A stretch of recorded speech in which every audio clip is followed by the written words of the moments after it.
የነብዩ አባት ለማየት ከሄደች በኋላ ግን ደግሞ ነብዩ ባልጠበቀችው መንገድ ነበረ ያገኘችው። ነብዩ እንግዲህ ምግብ ለመስራት ሽርጡን ለብሶ ነበረ የጠበቃት የነበረችው ጽጌሬዳ ነበረች። ጽጌሬዳን ሰርፕራይዝ ለማድረግ እና እንደተለወጠ ለአባቱ ጥሩ ልጅ እንደሆነ ለማሳየት ነበረ የሞከረው።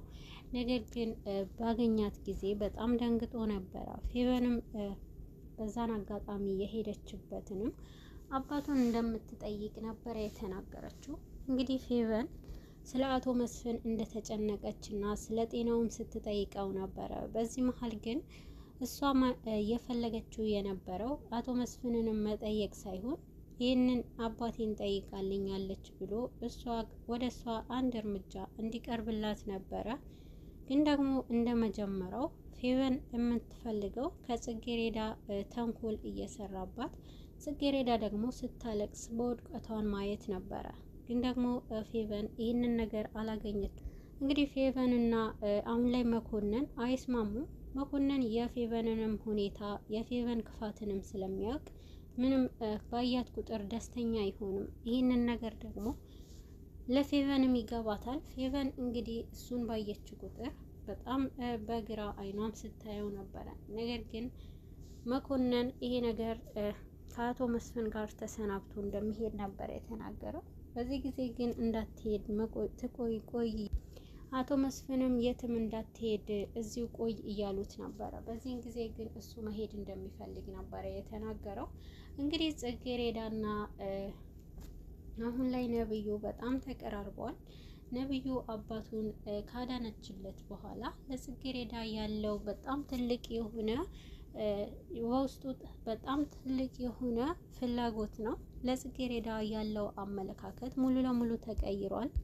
እንግዲህ ጽጌሬዳ ከነብዩ ጋር በጣም ተቀራርባለች። ይህንን ነገር ደግሞ መኮንን አይቷል። መኮንን ከዛ በፊት የሚያውቀው ጽጌሬዳን እግሩ ስር የሚያንበረክክበትና ጽጌሬዳ ደግሞ ስታለቅስ ወይንም ከፍቷ ማየት ነበረ የሚፈልገው ነብዩ። ነገር ግን በዚህን ጊዜ መኮንን ይሄንን ነገር ሲያይ ደስ አላለውም ነበረ። የሁለቱ ግንኙነት ምንድነው ይሄን አክል ቀረቤታቸው ብሎ መኮንን ይሄ ነገር ያሰበበት ምክንያት ትልቅ ነገር ነበረው። ምክንያቱም ከዛ በፊት እንግዲህ ፌቨንና ነብዩ ጽጌሬዳን ለመጣል በጣም ብዙ ጥረት አድርገዋል። ስታለቅስ ለማየት ያላደረጉት ነገር አልነበረም። ከትምህርቷ እንድትሰናከል እንዲሁም ደግሞ እናቷም አሁን ላይ ለዚህ ደረጃ የጽጌሬዳ እናትም አሁን ላይ ስለ ጽጌሬዳ ያላት አመለካከት በጣም ተቀይሮ ነው ያለው። የጽጌሬዳ እናት እንግዲህ ከመጀመሪያ ጀምሮ ጽጌሬዳ ልጄ በጣም ንጹህ ናት፣ ልጄ ለኔ ምንም ነገር አትዋሸኝም ብላ የምታስብ ነበረ። ነገር ግን በፍቅርታና አሁን ላይ በፌቨን ምክንያት ጽጌሬዳ እናቷ ዘርፌ እያመነቻት አይደለም። ፌቨን አሁን ላይ የበለጠ ለእናቷ እያጋገለች፣ እናቷ ደግሞ ከፌቨን ጋር በመተባበር ወይዘሪት ዘርፌንም በጣም መጥፎ ነገር እንድታስብ እያደረጓት ነው። ከአቶ መስፍን ጋር ለማጋባት እንግዲህ አሁን ላይ ፌቨንም ከአቶ መስፍን ጋር ጽጌሬዳ ለማጋባት እናቷና ዘርፌ እንደተስማሙ ይህንን አውቃለች። በዚህን ሰዓት በጣም ደስ ብሏታል። ጽጌሬዳ ይህንን ነገር አላወቀችም። ወይዘሪት ዘርፌ እንግዲህ ለዚህ ነገር መልስ ከልጇ ጋር እንዳወራች ስትጠይቃት ነበረ።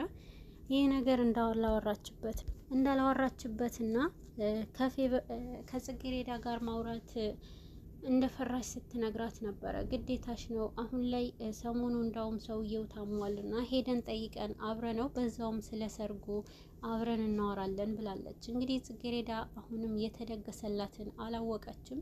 እናቷ ዘርፌ ግን ይህንን ነገር ላለማድረግ ልጇ ጽጌሬዳን በዚህን ሁኔታ ለትልቅ ሰው ለባሀብት ላለመሸጥ በጣም ብዙ ነገሮችንም ሲያደርጉ ነበረ። ነገር ግን የፌቨን እናት ወይዘሪት ፍቅርታን የበለጠ እኔ ቤት እኮ ነው ብዙ ስቃይ አይተሽ እንዳሳደግሻት አውቃለሁና ስለዚህ ግዴታችን ላይ ሳትበላሽብሽ በጊዜውን ልትድሪያት ይገባል ብላታለች።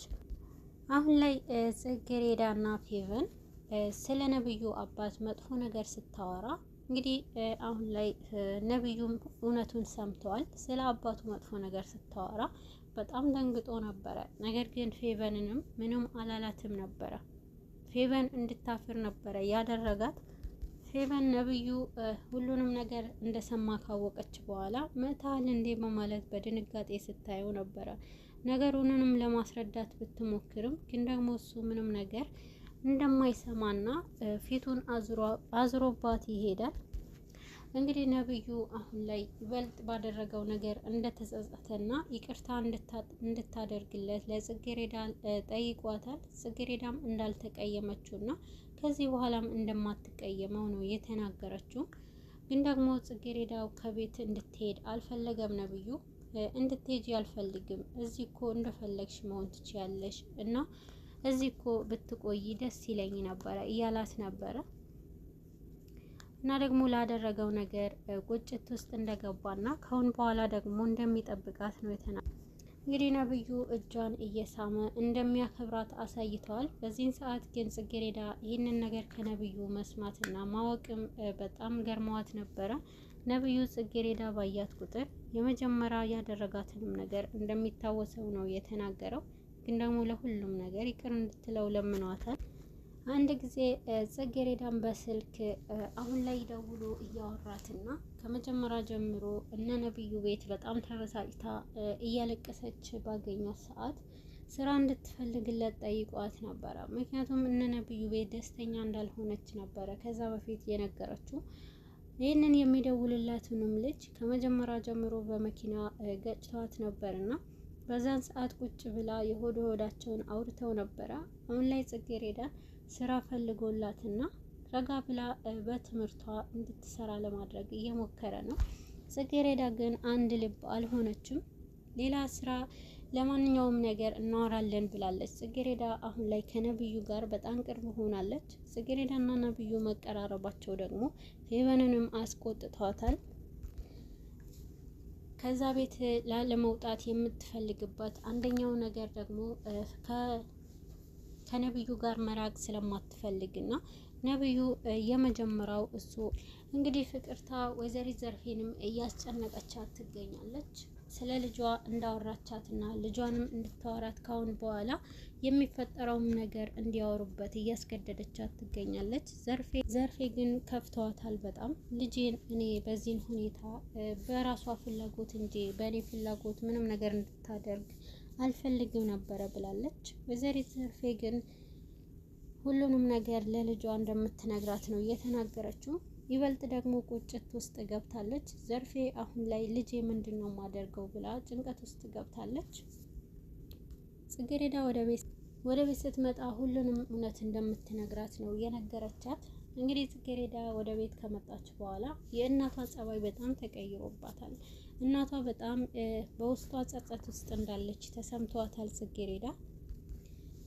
እና ደግሞ ምንም ነገር ባደርግሽ ላንቺ ብዬ ነው፣ ላንቺ ህይወት ነው ስል ያለ አባት እንደ እናትም እንደ አባትም ሆኜ ያሳደግኩሽ አንድ ልጄ ነሽ፣ ላንቺ ብዬ ነው እያለች በጣም ስትናገራት ነበረ። ነገር ግን ይህንን ቃላት ስትደጋግመው ጽጌሬዳ ስለ እናቷ በጣም ተጨንቃለች። እናቴ የሆንሽው ነገር አለ እንዴ? ምንድነው ሆኖ የተፈጠርሽው ነገር እያለቻት ትገኛለች። ዘርፌ ምንም ነገር እንዳትጠይቃትና ምግብ እያጎረሰች ዝም እንድትል እያደረገቻት ነበረ።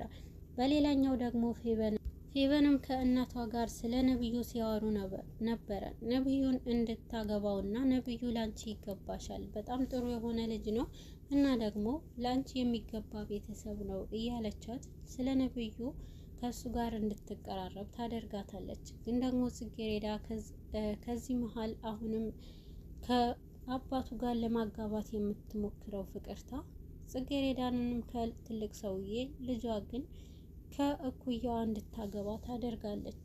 ግን ደግሞ በዚህ መሀል ፌቨንም ይሄ ነገር ስትሰማ ደስተኛ አድርጓታል። ምክንያቱም ጽጌሬዳ ከዛ ቤት እንድትርቅ ከነብዩ እንድትርቅ ለማድረግ ብዙ ጥረት አድርጋለች እና ይበልጥ ግን ነብዩ ላንቺ ይገባሻል ስትላት የውስጧን እንደተናገረች ተሰምተዋት። እንግዲህ ፌቨንም በጣም ስትፍለቀለቅ ነበረ።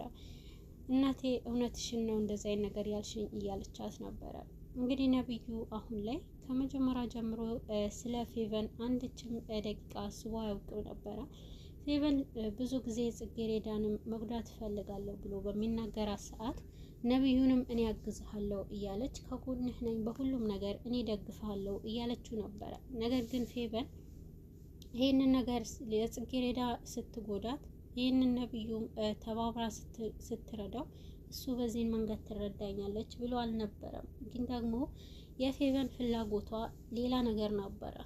ፌቨን ፍላጎቷ የምትፈልገውን ነገር ከነብዩ አገኛለሁ እና ጽጌሬዳንም ደግሞ ሲጥል ማየት ፈልጋለሁ ብላ ነው። እንግዲህ ጽጌሬዳና ፌቨን አንድ ቤት ነበረ ያደጉት። ያንን ከእድገታቸው እንደ ሰራተኝነት እንዲሰማቸው ነው እያደረገችው ያለችው። ይበልጥ ደግሞ አሁን ላይ ግን ፌቨን ያላወቀችው ነገር ነብዩና ጽጌሬዳ መቀራረባቸው ነው። የጽጌሬዳ እናት እንግዲህ ተጨንቃለች። በዚህ ሁለት ቀን በዚህ ሰሞን የሚፈጠረውን አይታወቅም ዝግጁ ሁኝ ብላታለች። እንግዲህ ለጽጌሬዳ ጽጌሬዳ በጣም ጨንቋታል። ምንድነው የሚፈጠረው እማዬ በጣም ተጨንቅ ያለውና የሆንሽው ነገር ካለ እያለቻት ነበረ። ጽጌሬዳ በጣም እንደተጨነቀች ልጄ ሁሉንም ነገር ሲደርስ ታይዋለሽ፣ ሁሉም ነገር በጊዜው ነው ብላታለች። ወይዘሪት ዘርፌ እንግዲህ በጣም ውስጧ ተሰምቷታል። ላንቺ ስል ነው እያለች ተደጋግምባታለች። ሁሉም ነገር በጊዜው ነው የሚስተካከለው፣ አለ ጊዜው የሚሆን ነገር የለም እያለች ግን ለማረጋጋት ስትሞክር ነበረ።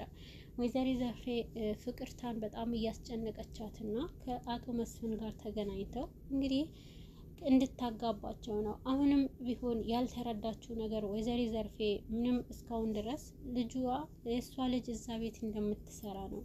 ወይዘሪት ዘርፌ እንግዲህ አቶ መስፍን ቤት ጽጌሬዳ እንደምትሰራ ስለማታውቅ ወይዘሪት ፍቅርታም ደግሞ ጽጌሬዳም እነሱ ቤት እንደምትቀራረብ አታውቅም።